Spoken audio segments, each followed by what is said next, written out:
అవిద్యానామంతస్తిమిరమిహిరద్వీపనగరీ జడానాం చైతన్యస్తబకమకరందశ్రుతిఝరీ దరిద్రాణం చింతామణిగుణనికా జన్మజలధౌ నిమగ్నానాం దంష్ట్రామురరిపువరాహస్య భవతి శుక్లాంబరధరం విష్ణుం శశివర్ణం చతుర్భుజం ప్రసన్నవదనం ధ్యాయేత్ సర్వవిఘ్నోపశాంతయే వందే గురుపదద్వంద్వమవాంగ్మానసగోచరం రక్తశుక్లప్రభామిశ్రం అతర్క్యం త్రైపురం మహః నారాయణం నమస్కృత్య నరం చైవ నరోత్తమం దేవీం సరస్వతీం వ్యాసం తతో జయముదీరయేత్. నమః శివాభ్యాం నవయౌవనాభ్యాం పరస్పరాశ్లిష్టవపుర్ధరాభ్యాం నగేంద్రకన్యా వృషకేతనాభ్యాం నమో నమః శంకరపార్వతీభ్యాం.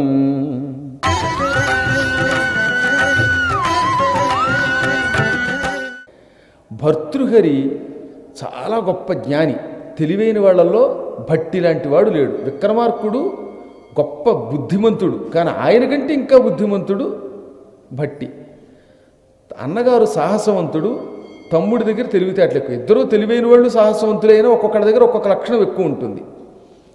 విక్రమార్క మహారాజు గారు సింహాసనం మీద ఉండి పరిపాలిస్తున్న రోజుల్లో, ఏకంగా 1000 ఏళ్ళు పరిపాలన చేశాడని చెప్పాను కదా మీకు. ఆ పరిపాలన చేస్తున్న రోజుల్లో రోజు ఒక మంత్రసిద్ధుడు, ఒకడు మంత్రాలలో ఆరితేరిన ఒక సిద్ధుడు, మంచి బవిరిగడ్డంతో భారీ శరీరంతో, కొంతమంది అదృష్టం మంచి పొడుగ్గా భారీగా ఉంటారు, అసలు వాళ్ళని చూడగానే గౌరవం. కొంతమంది కర్మ ఇలాగే ఉంటారు, సన్నగా. శరీరం కూడా అదృష్టం ఒక్కొక్కడికి. అలాగే ఆయన మంచి భారీ కాయంతో నెత్తి మీద కిరీటం లాంటి ఒక తలపాగా చుట్టుకుని విక్రమార్కుడి దగ్గరకు వచ్చి ఒక పండు చేతిలో పెట్టేవాడు. విక్రమార్కుడు ఆయనకి దక్షిణ ఇచ్చి ఈ పండుని పూజామందిరంలో పెట్టేవాడు. ఈ హడావుడిలో తినడం మర్చిపోయేవాడు ఆయన. ఇలా రోజు ఓ పండు చొప్పున సంవత్సర కాలం ఇచ్చేట ఏకంగా. ఓ రోజున ఆ సిద్ధుడు విక్రమార్కుడి చేతిలో పండు పెడుతూ ఉంటే ఆ పండు టప్పును కిందకి జారిపోయింది. ఆ పండు కింద పడి పగిలిపోయింది. దాని నిండా అమూల్యమైన నవరత్నాలు ఉన్నాయి. 32 రత్నాలు ఆ పండులో ఉన్నాయి. ఒక్కొక్క రత్నంతో రాజ్యం కొనచ్చు, అంతటి విలువైన రత్నాలు. విక్రమార్కుడికి మతిపోయి, నువ్వు రోజు ఇస్తున్న పళ్ళు ఇవా అని వెంటనే ఆ సిద్ధుడిని ఆగమని పూజామందిరంలో చూస్తే అన్ని పళ్ళల్లో ఈ రత్నాలే. సంవత్సర కాలంగా రోజు 32 రత్నముల చొప్పున నాకు ఇస్తున్నావు, ఏం ప్రయోజనం ఆశించి నాకు ఈ రత్నాలు ఇస్తున్నావంటే, మహారాజా నువ్వు చాలా ఉత్తముడివి, సాహసవంతుడివి, నీతో నాకు పనుంది, అందుకే నీకు ఈ రత్నాలు ఇచ్చానన్నట్ట. అసలు నువ్వు ఏమి ఇవ్వకపోయినా నువ్వేం కోరితే అది ఇస్తాను, నీకేం కావాలన్నాడు. నేను ఒక మంత్రసిద్ధుణ్ణి, మీ రాజ్యంలో బేతాళుడని ఒక ఆయన ఉన్నాడు. ఇది భర్తృహరి గుహలను ఉంటాయి కదా, అక్కడికి వెడతారు మీరు, ఒకరోజు వెళ్ళండి. ఆ గుహల దగ్గర ఉంటాడనమాట బేతాళుడు. విక్రమ బేతాళుడు అని అక్కడ రాసి ఉంటాడు. ఆ స్థలం చాలా గొప్పది. అదంతా కేకారణ్యాలు, ఒకప్పుడు భయంకరమైన అరణ్యాలు. ఆ అరణ్యాలలో బేతాళుడు అనే ఒక భూతనాయకుడు ఉన్నాడు. ఆ నాయకుడిని నేను వశం చేసుకోవాలి. వశం చేసుకుంటే నేను గొప్పవాడిని అవుతాను, ప్రపంచాన్ని జయించగలను, నీకు ఉపకారం చేస్తాను. బేతాళుడిని వశం చేసుకోవడం చాలా కష్టం, ఆ పని నువ్వే చేయగలవు, అందుకే వచ్చానంటే మీరు చెప్తే ఏం చెప్తే చేస్తానంటే, అమావాస్య నాడు నా దగ్గరికి రండి, నేను కర్తవ్యం చెబుతానన్నాడు. విక్రమార్కుడు ఒంటరిగా ఆయన చెప్పినట్టే కాలినడకన కత్తి ఒక్కటి తీసుకుని వెళ్ళిపోయాడు. మహాసాహసవంతుడు, కాళీ వరప్రసాదుడు, ఆయనకి భయం ఏమిటి? సన్యాసి వెంటనే వచ్చావా, ఇక్కడి నుంచి 5 మైళ్ళ దూరంలో ఓ చెట్టు ఉంది. ఆ చెట్టుకి ఓ శవం వేళ్లాడుతూ ఉంటుంది. ఆ శవంలో బేతాళుడు ఉంటాడు. నువ్వు ఆ శవం దగ్గరికి వెళ్ళి చెట్టు ఎక్కి దానికి కట్టున్న తాడు కోసేయి, ఆ శవం కింద పడిపోతుంది. మాట్లాడకుండా మౌనంగా ఆ శవాన్ని మోసుకొని ఇక్కడికి రా. నువ్వు మాట్లాడితే ఆ శవం మాయమైపోతుంది, మళ్ళీ శవం చెట్టుకు వెళ్ళాడుతుంది, తర్వాత నీ ఇష్టం. మౌనంగా ఉంటేనే నువ్వు ఇక్కడికి రాగలవు అనగానే అలాగేనండి అని విక్రమార్కుడు ఆ శవాన్ని తీసుకురావడానికి ఈ సిద్ధుడికి ఇచ్చిన మాట ప్రకారం చెట్టు దగ్గరికి వెళ్ళాడు. చెట్టు ఎక్కాడు, ఆ చెట్టుకి వేళ్లాడుతోంది తల్లకిందులుగా శవం.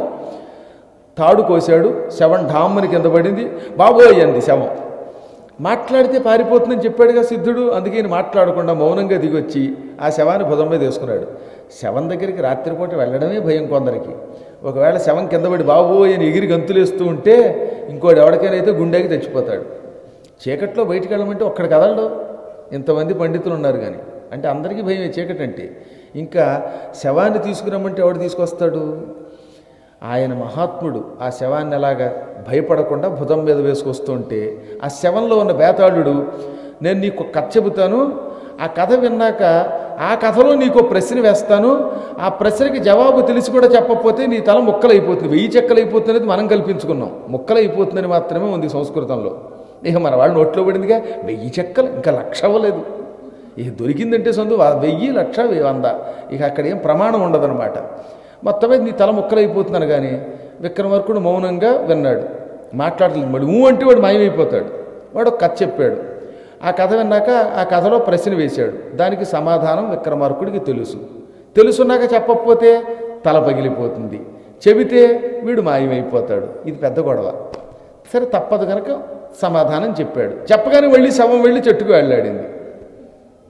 32 పర్యాయములు చెట్టు మీదకి వెళ్ళి అలా శవాన్ని దింపాడు అలిసిపోయి ఆయన. 32 కథలు విన్నాడు. ఆ చివరిన ఇంకా బేతాళుడికి ఈయన మీద అభిమానం కలిగింది. వీడు పట్టు వదలని వాడురా విక్రమార్కుడు అంటే అనుకుని ఈసారి ఇతన్ని అనుగ్రహించడానికి ఓ చిక్కు కథ చెప్పాడు. ఓ తండ్రి ఒక కొడుకు ఇంటి నుంచి బయలుదేరి వెడుతున్నారు ఏదో ఒక నగరానికి, అడవి గుండా. ఆ అడవిలో 2 ఆడవాళ్ల కాళ్ళ గుర్తులు కనిపించాయి. ఒక ఆడదాని గుర్తు పెద్దది, ఒక ఆడవాళ్ల కాళ్ళ గుర్తు చిన్నది. తండ్రి తెలివితేటలు ఉపయోగించి పెద్ద కాలు తల్లిది, చిన్న కాలు కూతురుది అయ్యి ఉంటుంది, లేదా మొత్తం మీద పెద్ద కాలు ఉన్నది పెద్దది, చిన్న కాలు ఉన్నది చిన్నది అనుకుని, ఒరే ఈ ఆడవాళ్ళు కనుక దొరికి ఒప్పు అంటే వాళ్ళని పెళ్లి చేసుకుందానరా, పెద్ద కాలు ఉన్నటువంటి ఆడది నా భార్య, చిన్న కాలు గుర్తున్నది నీ భార్య అన్నట్ట. కొడుకు ఒప్పుకున్నాడు. తీరా కొంత దూరం వెళ్ళాక 2 ఆడవాళ్ళు కనబడ్డారు. అసలు పెద్ద కాలు ఉన్నది కూతురును, చిన్న కాలు ఉన్నది తల్లిని. మేము ఇలా ప్రతిజ్ఞ చేశాం, మీ సంగతి ఏమిటంటే మా ఇద్దరికీ కూడా పెళ్ళిళ్ళై మొగుళ్ళు తెచ్చిపోయారు, వైధవ్యంతో బాధపడుతున్నాం, కాబట్టి పెళ్లి చేసుకుంటాం మిమ్మల్ని అన్నారు. వీళ్ళ ప్రతిజ్ఞ ప్రకారం కూతుర్ని తండ్రి, తల్లినేమో కొడుకు పెళ్లి చేసుకున్నారు. కర్మయోగం చెప్పాక ఇవన్నీ పూర్వజన్మ కర్మయోగాలు. వీళ్ళిద్దరికీ పిల్లలు పుట్టారు. ఈ పిల్లలు ఇప్పుడు ఏమని పిలుచుకోవాలి ఒకళ్ళొకళ్ళు? తండ్రికేమో కూతురు, తల్లికేమో కొడుకు భర్త. ఇప్పుడు పిల్లలు పుట్టారు, వాళ్ళు వరసకి ఏమవుతారు అనగానే ఇంక దానికి సమాధానం లేదు. అందుకని విక్రమార్కుడు కిక్కును అనకుండా ఉన్నాడు. మహారాజా, నీ మీద ప్రేమతో ఆఖరి కథ ఇలా చెప్పే చిక్కు కథ, ఆ కథకి సమాధానం ఉండదు. ఇక వరసకి నువ్వు మంచి పని చేసావు, తొందరపడి నాకు సమాధానం తెలియదు అంటావేమో అని అనుకున్నాను, అనలేదు, తొట్టుపడలేదు, నిన్ను మెచ్చాను. ఈ సిద్ధుడు దొంగ, నిన్ను నాకు బలి ఇచ్చి బేతాళుడిని వశం చేసుకుందాం అనుకుంటున్నాడు. కాబట్టి నువ్వు వాణ్ణి నాకు బలిస్తే నీకు నీ రాజ్యానికి సుభిక్షం అవుతుంది, నేను నీ వశం అవుతాను అనగానే అన్నాడు. పైకి మాట్లాడకుండా తలకై ఊపాడు. ఆ తర్వాత సిద్ధుడి దగ్గరికి ఈ శవాన్ని పట్టుకొచ్చాడు. మాట్లాడకుండా ఇక్కడికి తీసుకొచ్చామంటే ఇక్కడికి వచ్చాక మాట్లాడచ్చు కనుక మీరు చెప్పినట్టే మౌనంగా ఈ శవాన్ని తీసుకొచ్చాను, ఇదిగో మీకు ఇస్తున్నాను అన్నాడు. అయితే క్షిప్రా నదిలో స్నానం చేసిరా అన్నాడు సిద్ధుడు. ఈలోపు ఈ శవాన్ని చక్కగా అలంకారం చేసి పూజించాడు. విక్రమార్కుడు వచ్చాడు. రాగానే విక్రమార్క, ఇంకొక ఉపకారం, ఈ శవానికి సాష్టాంగ నమస్కారం చెయ్యి అన్నాడు. రాజుగారికి తెలుసుగా, ముందే చెప్పాడు బేతాళుడు, నువ్వు సాష్టాంగ పడగానే నిన్ను నరికేస్తాడు, బలిస్తాడు, కాబట్టి నువ్వు జాగ్రత్తగా ఉండు అండం వల్ల మహారాజుని సాష్టాంగం అంటే ఏమిటో తెలియదు, సాష్టాంగ నమస్కారం నువ్వు చేసి చూపించు సిద్ధ అన్నట్ట. ఆయన సాష్టాంగ నమస్కారం చేయగానే కత్తితో ఒక్క దెబ్బకి జై మహాకాళాన్ని నరికి పారేశాడు వీడిని. అప్పుడు ఆ శవంలో ఉన్న బేతాళుడు లేచి, సాధు ఈ పాపాత్ముడి కుట్రలో ఇరుక్కోకుండా ఈ మంత్రసిద్ధుణ్ణి నాకు బలిచ్చావు, ఈ రోజు నుంచి నేను నీ వశమవుతున్నాను, నువ్వు ఏం చెబితే చేస్తానంటే నా కోసం ఏం చెయ్యక్కర్లా, నాకు అమ్మవారి వరాలు ఉన్నాయి, నా రాజ్యంలోకి దుష్ట శక్తులు రాకుండా, నా ప్రజలకి కష్టం రాకుండా కాపాడుతూ ఉండి నేను పిలిచినప్పుడు వచ్చి నా పనులు చేసి పెట్టు అన్నాడు. అప్పటి నుంచి బేతాళుడిని పిలవగానే వచ్చేవాడు. అదనమాట భర్తృహరి గుహల దగ్గర ఉంటుంది ఆ బేతాళుడిది. ఈ భర్తృహరి రోజు అక్కడికి వెళ్ళి ఆ బేతాళుడికి ఒక గుడి కట్టి పూజించేవాడు. ఇలా కొంతకాలం జరిగింది. అప్పుడు జరిగింది ఒక రోజున ఈయన అక్కడికి వెళ్ళగానే బేతాళ గుహ దగ్గర అందంగా ఉన్న ఒక యోగి కనపడ్డాడు. నల్లగా ఉన్నాడు ఆ యోగి, జటాజోటాలతో ఉన్నాడు, అందంగా ఉన్నాడు, ఇంతంత విశాలమైన కళ్ళతో ఉన్నాడు. ఎవరి యోగి? ఎంతో కాలం నుంచి రోజు వచ్చి ఈ బేతాళుణ్ణి పూజిస్తున్నాను, ఒక్కనాడు కూడా ఇతను నాకు కనపడలేదు. ఎవరో యోగి అనుకుని భక్తితో నమస్కరించి కస్త్వం కహాత్వం నువ్వెవడివి అని అడిగాడు. కశ్చిద్ యోగిరహం అన్నాడు ఆయన. నేను ఒకానొక యోగిని. అయ్యా మిమ్మల్ని చూస్తే ముచ్చటగా ఉందండి, మీ పేరేమిటంటే గోరక్షానాథుడు నా పేరు, విష్ణుమూర్తి అవతారాన్ని అవధూతని అన్నాడు. గోరక్షనాథుడు అంటారు ఆయనే. సంస్కృతంలో గోరక్ష, అది వికృతి గోరఖ అంతే. గోరఖనాథుణ్ణి మీరు వినే ఉంటారు, మాయామశ్చేంద్ర మొదలైన పేర్లు నవనాథులు. ఆ నవనాథులు ఆయన అవతారమే, ఆయనే గోరక్షానాథుడు అంటే. చాలా గొప్ప యోగి, విష్ణుమూర్తి అవతారం. వెంటనే ఈయన ఆయన పాదాలకు నమస్కరించి రోజు ఆయన్ని కూడా పూజించేవాడు. ఈ భర్తృహరికి భార్య అంటే చాలా ఇష్టం, మామూలు ఇష్టం కాదు, ఇక వెర్రి వ్యామోహం, స్త్రీ వ్యామోహం. స్త్రీ వ్యామోహం అంటే కేవలం తన భార్య మీద వ్యామోహం. ఒకరోజు నేనేం చేశాడు, రోజు భార్యకి సాయంత్రం చీకటి పడేసరికల్లా వచ్చేస్తాను ఎక్కడున్నా అని చెప్పి అడవికి వేటకు వచ్చాడు. అక్కడ ఒక లేడీ కనబడింది. చెవిదాకా బాణాన్ని లాగి ఎక్కుపెట్టి వదిలాడు. ఆ జింక ఏడుస్తూ ఏడుస్తూ గోరక్షానాథుడి పాదాల దగ్గర పడి ప్రాణం విడిచిపెట్టేసింది. గిజగిజ కొట్టుకు చచ్చిపోయింది పాపం. లేత లేడి, సాధువు. ఈయన ఆ లేడిని వెతుక్కుంటూ వచ్చాడు. గురువుగారి కాళ్ళ దగ్గర పడుంది ఈ లేడి. మహారాజా, ఈ లేడిని నువ్వేనా కొట్టావంటే, అవునండి వేటాడడం మా ధర్మం కదండి, మహారాజులం కదా, దాన్ని కొట్టాను, చచ్చిపోయింది, ఆ జింకను నాకు ఇస్తే ఇంటికి వెళ్ళి దాన్ని మాయించి పలావు చేసుకుని తింటానండి అన్నాడు. రాజా, వేటాడేవి బాగానే ఉంది, ఒక జంతువుని చంపే ముందు దాన్ని బతికించగలిగే శక్తి ఉన్నవాడే చంపాలి దాన్ని. ఒక మేకను నువ్వు చంపావంటే రేపు అవసరమైతే బతికించగలగాలి. ఈ జింకను నువ్వు బతికించగలిగితే చంపే అధికారం ఉంది, దీన్ని బతికిస్తావా అంటే, నేనేంటండి ఈ లోకంలో ఎవరూ బతికించలేరండి, అందరూ బతికించడం ఎక్కడ చేస్తారు, చంపడం అంటే తేలిక, కానీ చంపేసి అని మింగగలం కానీ వాటిని బతికించలేమండి అన్నాడు. మరి బ్రతికించలేనప్పుడు ఎలా చంపేవన్నట్ట. అయితే మీరు బతికిస్తారా అన్నాడు ఈయన గురువుగారికే సవాల్. నేను బతికిస్తే ఈ రోజు నుంచి నువ్వు సన్యాసం పుచ్చుకుంటావా నా దగ్గర అన్నాడు. మీరు ఈ జింకని బతికిస్తే నేను సన్యాసం పుచ్చుకుంటానండి అన్నాడు ఈయన. వెంటనే ఆయన ఆ బాణం తీసేసి చేత్తో నిమిరాడు. నిమరగానే చచ్చిపోయిన లేడు బతికింది. వీడికి మతు అయింది. సవాల్ చేశాడు కానీ సన్యాసం పుచ్చుకోవడం అంటే మాటలా. గురువుగారు మా ఇంటికి వెళ్ళి ఒక్కసారి మా ఆవిడికి చెప్పి ఆఖరిసారిగా వీలునామాలు అవి రాసేసి ఎక్కడెక్కడున్నాయో అపార్ట్మెంట్లో లేకపోతే కంపార్ట్మెంట్లో పొలాలు అన్నీ రాసేసి వచ్చేస్తానండి, అప్పుడు సన్యాసం ఇప్పించండి అన్నాడు. సరే వెళ్ళిరా అన్నాడు ఈయన.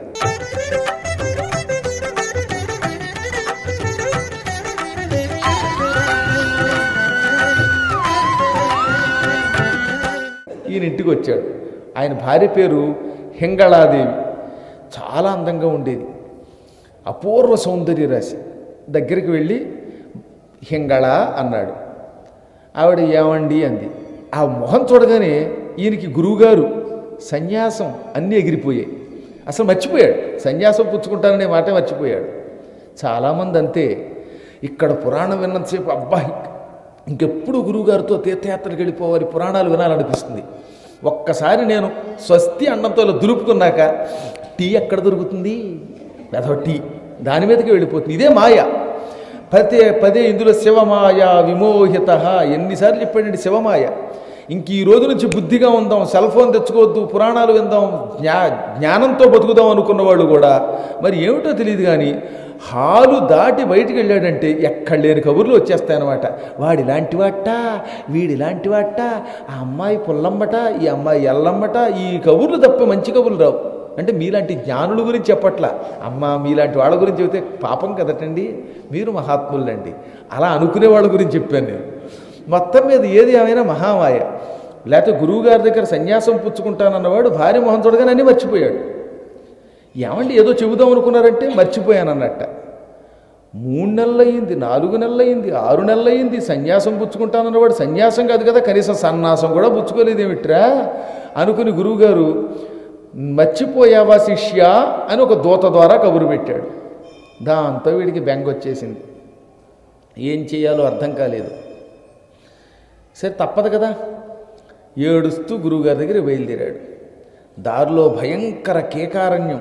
ఆ కేకారణ్యంలోకి వచ్చాక ఓ చెట్టు కింద కూర్చుండిపోయి, ఎంత పరీక్ష పెట్టావు పరమేశ్వర, రోజు నిన్ను కాళేశ్వర పూజిస్తున్నాను, బంగారం లాంటి భార్యను వదలనా, గురువుగారికి ఇచ్చిన మాటను వదలనా, ఇటు సన్యాసమా సంసారమా, గురుద్రోహం చేయటమా లేక భార్యాద్రోహం చేయటమా అని ఏడుస్తూ కూర్చున్నాడు.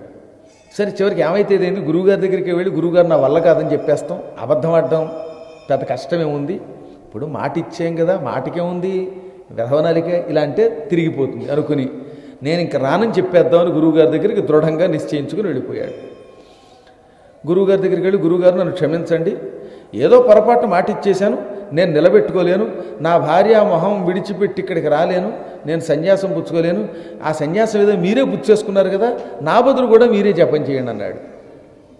అలాగా నాయన, అయితే ఓ పని చెయ్యి, నీకు శుభం కలిగించడానికి ఒక మాట చెబుతాను, నీకు ఒక మంచి పండు ఇస్తాను, ఈ పండు అమృత ఫలం, ఇది తిన్నావంటే గురువుగారి దగ్గరకు ఒకవేళ రాలేకపోయినా ఇంట్లో ఉన్న శుభం దొరుకుతుంది, జ్ఞానం వస్తుంది, మోక్షం వస్తుంది. నీకు ఈ జన్మలోనే మోక్షం రావాలంటే, ఈ జన్మలోనే మహాకాళేశ్వరుడి దర్శనం జరగాలంటే ఈ పండు తినాలి. నీకు ఇస్తున్నాను అమృత ఫలం, ఇంటికి వెళ్ళి స్నానం చేసి దీన్ని మహాకాళేశ్వరుడికి నివేదన చేసి ఈ పండు తిని ఇంక నువ్వు నా దగ్గరికి రావక్కర్లా, సన్యాసం పుచ్చుకోక్కర్లా, కానీ ఈ పండు తింటే నీకు మోక్షం అన్నాడు. జ్ఞానము కలుగుతుంది, మోక్షం వస్తుంది అన్నాడు. ఆశ్రమ ఇది బాగుంది, సన్యాసం పుచ్చుకోకుండా ఇంట్లో కూర్చుని హాయిగా భార్యామణితో కబుర్లు చెప్పుకుంటూ పండు తిని మోక్షం పొందొచ్చు, తేలిక కదా ఇది.